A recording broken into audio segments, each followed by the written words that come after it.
You can see my stainless steel sink is become so dirty.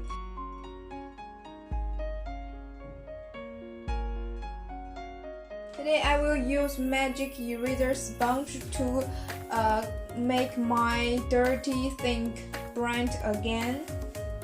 You can see this is the basic type of magic eraser sponge. It is just a half of magic sponge block because I already cut to use. Then it can save the magic sponge. Okay, let's clean the dirty sink together. At first, I will make it wet.